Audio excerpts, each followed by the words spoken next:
가격이 한 20% 정도 떨어질 거라고 얘기를 했어요. 그런 식으로 마켓은 흘렀고요. 가격이 2018년 또는 19년 가격으로 회귀할 거다. 바닥을 쳤거든요. 입주 물량 굉장히 없어질 것이어서 이 부분은 심각하게 터질 거니까 슈퍼사이클 진입이라고 받고 슈퍼사이클에 들어갔어요. 확신을 해요. 정부 당국자에서 제발 좀 준비를 해야 되거든요. 근데 용산국제연무지구에서 오피스 물건이 또 나온다고 그땐 박살 나는 겁니다. 그래서 제발 서울시 정신 차리시고. 저희 부동산 트렌드 2026이 나왔는데요. 매년 출간을 하고 계신데 내용들이 놀랍도록 다 맞아떨어졌습니다. 예, 우선 제가 이제 부동산 트렌드 책을 2021년 가을부터 냈거든요. 2021년 가을에 부동산 트렌드 2022를 냈을 때는 이게 인플레이션이 올 거기 때문에 이자율이 굉장히 올라갈 거고 가격이 한 20% 정도 떨어질 거라고 얘기를 했어요. 근데 뭐 그런 식으로 마켓은 좀 흘렀고요. 그다음에 2022년 이제 가을에 낼 때는 사실 그때 굉장히 대폭락하는 기간이었습니다만은 제가 봤을 때는 언젠가 이자를 주구장창 올릴 수는 없잖아요. 그럼 이자율이 언젠가는 스탑이 될 것이고, 만약에 그렇다고 한다고 하면은 개인적으로 2020년, 2021년의 대폭등 전 버블로 보기 때문에 가격이 2018년 또는 19년 가격으로 회귀할 거다. 그럼 그 가격에 오면은 저는 충분히 많은 사람들이 살 수 있는 가격대로 생각을 했기 때문에 다시 가격이 반등할 거라고 봤어요, 솔직히. 그래서 2023년에 제가 만든 책의 부제는 대폭락을 기회로 전환하는 법이에요. 그 말씀 뭐냐면은 또 말씀드리겠지만 사람들이 굉장히 시장을 보는 눈이 어떻게 보면 합리적이라고 볼 수도 있어요. 나중에 말씀드리겠지만 이게 우리가 forward looking인데 미래를 보는 건데 그런 사람들은 굉장히 합리적으로 생각을 해요.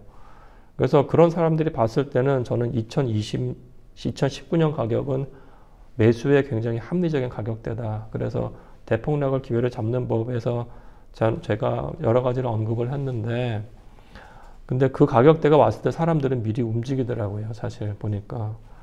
그리고 2023년에 쓴 책이 부동산 트렌드 2024인데 그때 책의 제목은 사실 서울 아파트 상승의 전조였어요. 그러니까 2023년에 이미 바닥을 쳤거든요. 바닥을 치고 상승하는 부분들이 나타났기 때문에 다만 그때도 제가 2023년이죠. 지금부터 2년 전에 부동산 트렌드 2024를 냈을 때도 표지 보시면 아시겠습니다만은 표지에서 제가 말씀드린 부분이 입주 물량 말라버린 서울 그 종착점은 어디인가예요. 그때부터 제가 계속 이거 시공비 오르고 토지비가 안 떨어졌기 때문에 아파트 짓기가 굉장히 힘들다. 미래에 입주 물량 굉장히 없어질 것이어서 이 부분은 심각하게 문제가 터질 거니까 정부 당국자에서 제발 좀 상황이 어느 상황으로 가든 월스트 케이스를 보고서 사람들이 준비를 해야 되거든요. 그래서 그 말씀 계속했고 당시에 유튜브라든지 조선일보에서 제가 인터뷰한 거 보시면 아십니다만은 되게 염려했어요. 그래서 만약에 그렇지 않다고 하면은 아파트 상승의 전조가 아마 지속될 거라고 봤고 그 다음에 작년이죠. 2024년 가을에 쓴 책은 부동산 트렌드 2025죠. 그때 저희가 이제 머신러닝으로 이 서울시 아파트의 전수의 가격을 때린 다음에 단기 이동 평균선, 장기 이동 평균선을 보고서 분석을 했을 때 서울이 이제 슈퍼 사이클에 들어간 거예요. 근데 부동산은 슈퍼 사이클 진입하면 이건 장기가 나타나는 겁니다, 사실. 정부가 수요 관련된 정책을 아무리 내온다고 하더라도 사람들은 슈퍼 사이클 들어갔을 때는 사금융을 일으켜요. 지금 나타나고 있는 게 사금융 일으켜서 가격이 오르는 거예요, 사실은.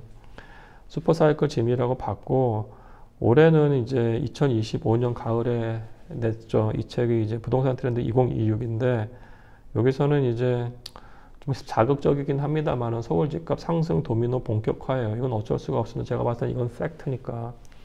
그러니까 작년에 2024년에 서울 아파트는 평균 그리고 이제 강남권은 슈퍼 사이클에 들어갔어요.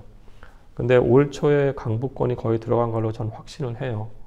따라서 이렇게 슈퍼 사이클 들어갔다고 하면은 강남권에 있는 가격 상승이 강북권에 영향 주는 상승 도미노로 간다고 보고 있고, 사실은 뭐 이거를 뭐 학문하는 사람이 원하는 건 아니고, 이거에 대해서 우리가 대비를 하기 위해서 정책을 만들어야 된다.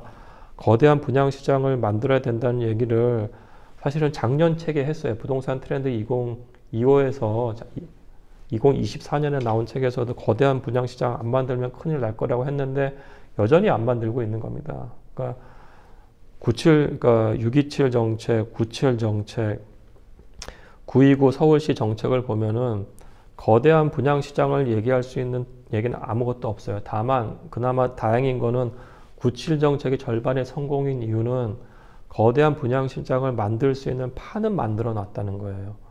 근데 서울시에 땅이 없고, 예를 들어서 이겁니다. 9월 29일 서울시 정책에는 여전히 용산국제업무지구가 들어가지 않아요.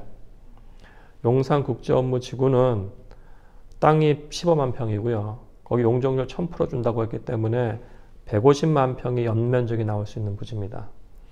거기 오피스로 다 못 채워요. 전 세계에 있는 어느 업무지구도 오피스로 채울 수 있지 않아요. 그리고 오피스는 지금 패러다임이 변했기 때문에 첫 번째, 유럽하고 미국은 오피스 건물들 공실률이 20%가 넘습니다, 지금. 두 번째는 AI가 정말 산업 패러다임을 완전히 바꿔버렸어요. 그러면 AI와 관련된 것들이 오피스 워커들의 그 일을 지금 뺏어가고 있거든요. 실리콘밸리에서도 사실은 탑 엔지니어들이 잘릴 거라고 보지는 않았어요. 그게 중요하다고 봤는데, 정말 죄송하게도 제가 실리콘밸리에서 근무를 했기 때문에 제 지인들 좋은 회사에서 굉장히 높은 엔지니어들이 마구 잘리고 있어요, 지금. 이게 산업 자체의 패러다임을 바꿔버린 겁니다.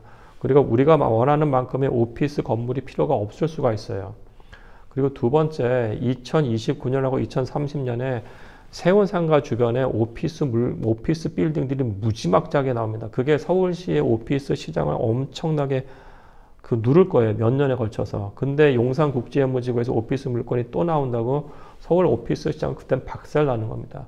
오피스 시장 물건을 지금 우리가 조정을 해야 돼요. 만약에 그렇지 않으면은 런던에서 카나리 왈프란 지역에서 우리가 오피스 업무지구를 만들었거든요. 90년대 초반에. 중반까지 런던 오피스 시장이 되게 힘들었어요. 그게 우리나라에서 나타날 거예요. 그래서 제발 서울시 정신 차리시고 거기 오피스 업무지구 그렇게 크게 하시면 안 돼요. 오피스와 관련된 상업지구는 3분의 1만 하면 되는 겁니다. 150만 평 중에 50만 평만 오피스 하든지 아니면 아레나 짓든지 하셔야 되는 거고, 나머지 그럼 100만 평이 나와요. 100만 평의 연면적이 나올 수가 있는 겁니다. 그 100만 평의 연면적은 우리가 그냥 단순 계산할 때 30% 공용 면적으로 줘버려요. 그래도 70만 평이 남아요. 그럼 거기다 25평짜리를 몇만 채를 질 수 있냐고요. 그거 2만 채 질 수 있어요. 이미 공공부지예요. 아마 이명박 시장 같은 사람이 지금 대통령이나 시장 했으면은 그 사전 예약 또는 사전 청약식으로 해서 벌써 분양시장 풀어버렸을 거예요. 야, 우선 대충 토지계획하고 그 토지계획 제대로 한 건 내년부터 해. 지금 상황이 심각하니까 우선 분양시장부터 열자. 그게 제대로 된 리더십이고 그게 지금 보여줘야 될 것이지. 지금 서울시장, 오세훈 시장 지금 너무 많은 실기를 했었고, 제가 봤을 때 서울시를 제가 비판할 수밖에 없는 게 딱 이거예요. 서울시가 만약에 아파트 시장이 이렇게 움찔되는 거에 대해서 상황 판단을 정말 심각하게 염려했다고 하면은 올해 3월인가 4월에 토지거래 허가 폐지를 할 수가 없는 얘기죠. 사실은 상황 판단을 못한 거예요. 저는 개인적으로 토지거래 허가제는 폐지해야 된다고 맞아요. 왜냐하면 이건 반자본주의적이기 때문에 개인이 물건을 사려고 하는데 어떻게 국가가 개인한테 사지 말라고 그래요. 다만 그런 것들을 폐지할 때는 아파트 시장이 대폭 나갈 때 해야 되는 겁니다. 2022년에 했어야 돼요. 2022년에 본인 시장이었잖아요. 왜 그때 안 했냐고요. 지금 가격이 오른 타이밍에 그런 걸 하니까 가격이 더 올라 버리는 거죠, 사실. 따라서 서울시가 기본적으로 올해 여름까지 완전 오판했어요. 완전 오판했으니까 지금 나오는 정책이라는 게 중앙정부보다 대단한 정책 나올 것 같이 얘기했지만 중앙정부보다 훨씬 못한 정책을 나온 거예요. 물론 중앙정부가 잘했다는 얘기는 아니에요. 627 정책은 사실은 실패한 나쁜 정책인 것이고, 그 97 정책이 그나마 절반의 성공이에요. 지금 서울 시민들 또는 이 부동산의 시장에 참여하는 사람들은 사실 이미 정부 정책의 한계가 왔다는 걸 느꼈을 거예요. 그럼 그 사람들은 이제 완전히 새롭게 행위를 할 겁니다.